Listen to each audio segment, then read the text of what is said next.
A speech by Silas Garcia. Today we'll be talking about the new Green Deal and its effects on how we live. Picture this. You wake up on a December morning to a pleasant sight of white snow covering everything in sight. It may seem like wishful thinking today, but it used to be a reality just a few short years ago. The new Green Deal's primary purpose is to combat climate change and create livable wages and jobs while we provide a cleaner economy. It aims to cut carbon and methane emissions completely, or as much as feasibly possible by the year 2030, to aid in returning the climate back to normal.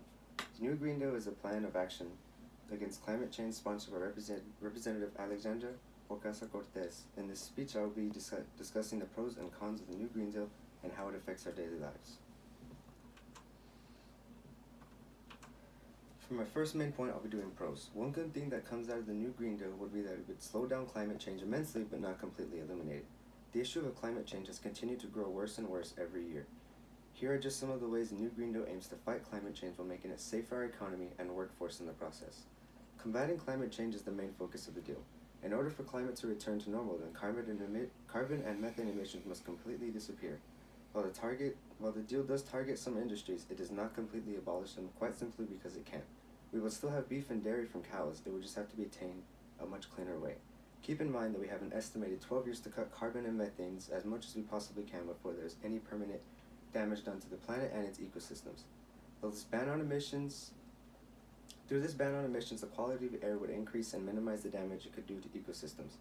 One such ecosystem that is affected by climate change is the one that exists in the Antarctic region of the world. Other ecosystems are experiencing the same disappearance of entire species from the food chain, which could have devastating effects on the rest of the chain. Another thing that the new Green Deal would do is ban the burning of coal and fossil fuels. By banning the burning of coal and fossil fuels, this would aid in the effort to combat climate change and its effects. When coal or fossil fuels is burned, it releases polluted air particles into the atmosphere, which are from there absorbed clouds absorb. The polluted particles are then eventually released when it rains, contaminating water and soil. This could kill the small creatures that the ecosystem needs to function, thus kickstarting the collapse of an entire ecosystem. With this ban in place, all of that can be prevented, making our ecosystem healthier and ensure their survival for future generations to enjoy. Of course, the banning of coal and fossil fuels will not completely be eliminated, as some systems require it to run properly. Of course, other methods are in development for substitute for transportation and producing power, which brings me to my second point of the pros. Under the new Green Deal, we'd be switched to more renewable and cleaner energy sources. The demands for power in our country to contribute to about 24.9% of all emissions in America. For starters, instead of coal plants, we would use wind turbines and solar panels to power our houses and stores. Nuclear power plants would be allowed, but as far as the deal prohibits the construction of new ones. Although it doesn't state anything about other methods, the party that made it says, "We are open to anything that works," says Markey. By the year 2030, every house will be running on clean energy and every newly built house will have solar panels installed in it. Another thing that could come out of the new Green Deal would be the cleaner economy and more jobs with higher wages with them. We could achieve a cleaner economy by banning plants that burn fossil fuels and coal by switching them all to solar plants or wind turbines, other clean methods of obtaining electricity. Although one industry is hurt by this, another is born with possibly more jobs and guaranteed higher wages. Under the new Green Deal, wages for lower classes would be increased so that they could live a more sustainable life. As the government would get rid of one industry, people would lose their jobs. But the new Green Deal has already devised a plan that would protect workers, their homes, and families. We would basically be trading one industry for a cleaner and more eco-friendly one. For the second point, I'll be doing cons. No matter how good something sounds, there's always a catch or a price to pay. Just like everything today, it would cost a good amount of money, and the new Green Deal could cost the U.S. trillions. If the new Green Deal does take effect, then it could cost the U.S. $93 trillion in the first 10 years alone. Although some of the alternative ways are cheaper than things like coal plants and fossil fuel burning, there's one factor. This is nationwide. This means that every house, city, district, and state must switch to cleaner ways of obtaining and distributing electricity.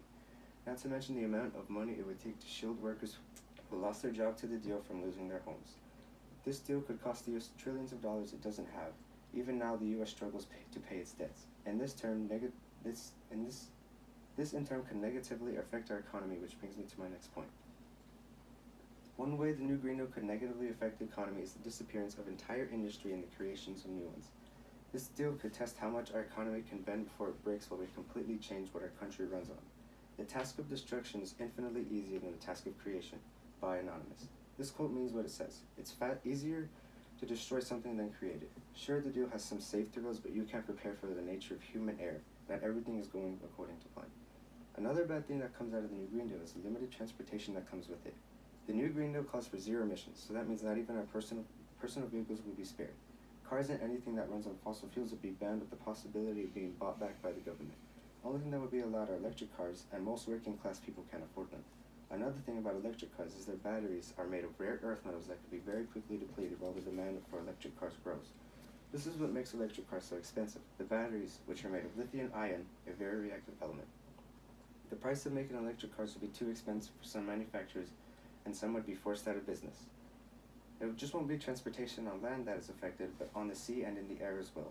Boats, planes, and trains would also be banned from being used since they emit carbon and sulfur. Boats, planes, and trains run on heavier, more industrial fuel that is even more potent to the environment. The only source of transportation would be clean and possibly public transportation. This transportation would be provided and funded by the government. Maybe even private companies could provide some transportation as well. The world of trade and transportation would be changed forever and much harder to manage.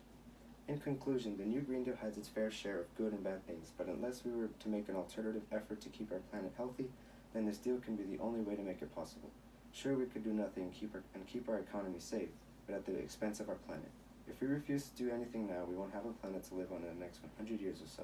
After that, maybe you could reconsider what's more important, your money or your home.